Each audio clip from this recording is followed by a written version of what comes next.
Hello दोस्तों, मेरे channel सुख समृद्धि उपाय में आपका हार्दिक स्वागत है। दोस्तों, स्नान एक ऐसी चीज़ है जो अगर हम गलत समय पर करते हैं, गलत दिशा में करते हैं और गलत तरीके से करते हैं तो हमारे जो ग्रह हैं बहुत ही ज़्यादा बिगड़ने लगते हैं।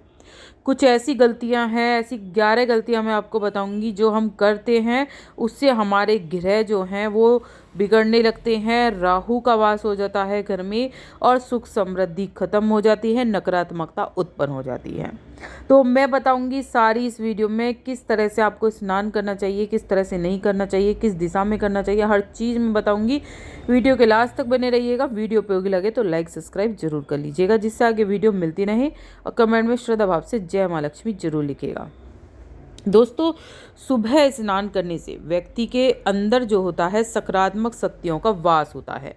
जब किसी व्यक्ति के अंदर सकारात्मक शक्तियों का वास होता है तो वह व्यक्ति हमेशा प्रसन्न रहता है, हर कार्य भी सही तरीके से कर पाता है। सुबह स्नान करने से तरोताज़ा महसूस होता है और रोज़ सुबह सूर्योदय से पहले नहाने से सुंदरता भी बढ़ती है। रोज़ सुबह नहाने से कई प्रकार के रोगों से लड़ने की क्षमता भी बढ़ती है। रोज़ सुबह सूर्योदय पहले उठकर स्नान करने से ज्ञान की प्राप्ति होती है दोस्तों। और सुबह स्नान करने से ही मानसिक शक्ति बढ़ती है। बहुत ही अच्छा होता है सुबह का स्नान करना। ब्रह्म मुहूर्त में जो स्नान करता है वो बुरे विचार उसे नहीं आते हैं, ना ही बुरे सपने आते हैं। दोस्तों, स्नान होते हैं कई प्रकार के, 4 प्रकार के स्नान होते हैं। मुनि स्नान होता है, देव स्नान होता है, मानव स्नान होता है और राक्षस स्नान होता है।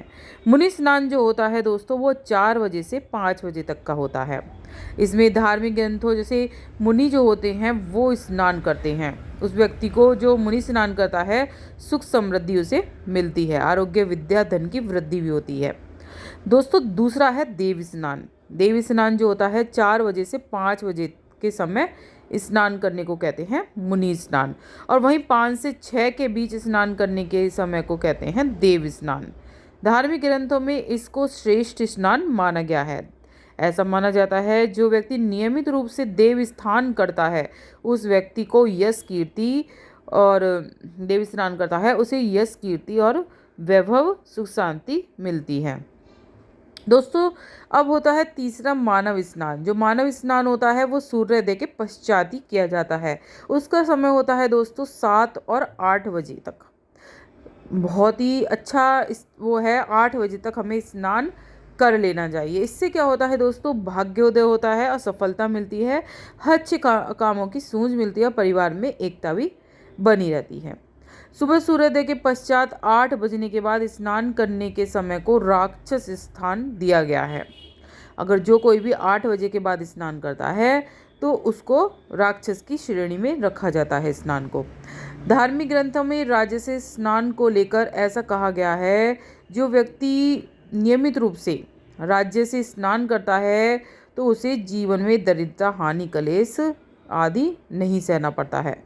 दोस्तों, सुबह उठकर सबसे पहले राम, भोलेनाथ, विष्णु इन तीनों देवताओं का स्मरण करना चाहिए आपको। शास्त्रों के अनुसार ऐसा बताया गया है, जो व्यक्ति उठने के पश्चात सबसे पहले राम नाम बोलता है तो उस व्यक्ति का दिन अच्छा जाता है। जागने से तुरंत ही बाद नहा लेने से मन और दिमाग दोनों ही आपके तरोताज़ा बने रहेंगे। दोस्तों, क्या गलतियां होती हैं जो हम कर बैठते हैं, जो हमें बाथरूम में नहीं करनी चाहिए, अब उसके विषय में जान लेते हैं। दोस्तों, सबसे पहली बात, जैसे हम नहाते हैं क्या करते हैं, गीले कपड़े होते हैं वो हम बाथरूम में ही छोड़ देते हैं, अंडरवियर वगैरह। और जो गीले कपड़े होते हैं किसी के भी, वो कभी भी गीले कपड़े बाथरूम में नहीं छोड़ के जाने चाहिए। इससे जो होता है दोस्तों, राहु का दोष शुरू हो जाता है और जो अचानक बीमारी विपत्तियां आनी शुरू हो जाती हैं। तो कभी भी गीले कपड़े किसी के भी हो हमें नहीं छोड़ने चाहिए बाथरूम में, उन्हें उचित स्थान पर डाल देना चाहिए। चाहे आप देर से नहाते हैं उन्हें बाल्टी में अलग करके बाहर रख दीजिए कहीं पर भी आपको, लेकिन बाथरूम के अंदर गीले कपड़े नहीं रखने हैं। दूसरा क्या करते हैं दोस्तों, हम चप्पल पहनकर हमने स्नान कर लिया, उसके बाद नहा धोकर पूरे रेडी हो गए, उसके बाद हम जब बाथरूम से निकलने वाले होते हैं तो चप्पलों पे पानी डालकर निकलते हैं। दोस्तों, पूरा स्नान करने के बाद आप पहले ही चप्पल धो लें, अगर धोनी है आपको।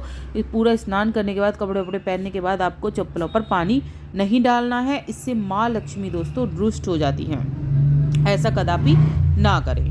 दोस्तों क्या होता है, जैसे कि लेडीज़ नहाती हैं या जेंट्स नहाते हैं तो सुबह सुबह बालों में से पानी गिर रहा होता है, गीले बाल होते हैं, तो कभी भी इस तरह से गीले बालों में आपको सूर्य को ना तो पूजा ही करनी है, ना सूर्य जी को जल देना है। तो इन चीज़ों से आपको बचना चाहिए। जब बाल आपके सूख जाएं तभी आपको जल देना चाहिए, चाहे आप टॉवल से सुखा लीजिए, लेकिन जल टपकना नहीं चाहिए दोस्तों। अब बात कर लेते हैं दोस्तों, जैसे कि एक साथ लेडीज़ नहाने लगती हैं, बहुत सारी एक साथ लेडीज़ नहाने लगती हैं। कभी कभी होता है कि बाथरूम में भीड़ हो रही है तो एक साथ ही 2-3 लेडीज़ घुस गई और अपने नहा रही हैं, तो ऐसा कदापि नहीं होना चाहिए। ऐसा सिर्फ गंगा जी में कर सकते हैं, लेकिन दोस्तों घर में नहीं करा जाता। मैं इसलिए कह रही हूँ दोस्तों, क्योंकि ऐसा स्नान जो होता है दोस्तों वहाँ पर होता है जहाँ पर किसी की मृत्यु होती है, तो वहाँ पर इस तरह से होता है कि लेडीज़ नहा लेती हैं एक साथ। तो कदापि आपको बाथरूम में एक साथ कई लेडीज़ को नहीं नहाना चाहिए। कभी भी दोस्तों किस दिशा में आपको स्नान करना चाहिए, ना दक्षिण दिशा में भूल कर भी आप स्नान ना करें, या तो उत्तरी दिशा में करें या पूर्व दिशा में, बहुत ही शुभ होता है। कभी भी दक्षिण दिशा में आपको स्नान नहीं करना चाहिए। दोस्तों आगे बात कर लेते हैं, जो दक्षिण दिशा में दोस्तों कर लेता है स्नान गलती से, तो कहते हैं उसकी जो आयु होती है वो बहुत ही जल्दी क्षीण होने लगती है, मृत्यु को बहुत ही जल्दी प्राप्त हो जाता है। तो इस तरह से कदापि नहीं करना चाहिए।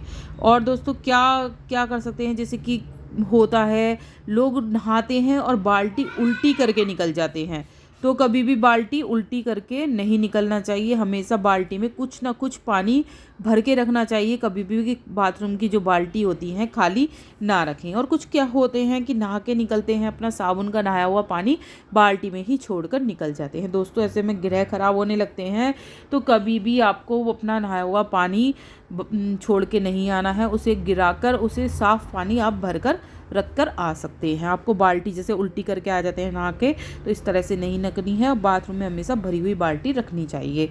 और दोस्तों जैसे कि कुछ लोग होते हैं, मतलब जिसका मैं कहती हूँ कि ग्रह खराब है, तो वो हल्दी डाल के पानी को नहा सकता है, तो बहुत ही अच्छा माना जाता है। कुछ लोग हल्दी डाल कर नहाते हैं, कुछ लोग दूध डाल कर नहाते हैं, तो अपने अपने ग्रह के हिसाब से होता है कि क्या क्या डालकर नहाना है। शुक्रवार को गुलाब के फूल की पंखड़ी डाल लो, या जो परफ्यूम होता है वो डालकर नहा लेते हैं, इत्र वगैरह, तो बहुत ही अच्छा माना जाता है। जब ग्रह खराब होते हैं तो इस तरह से भी आप स्नान जरूर करिए।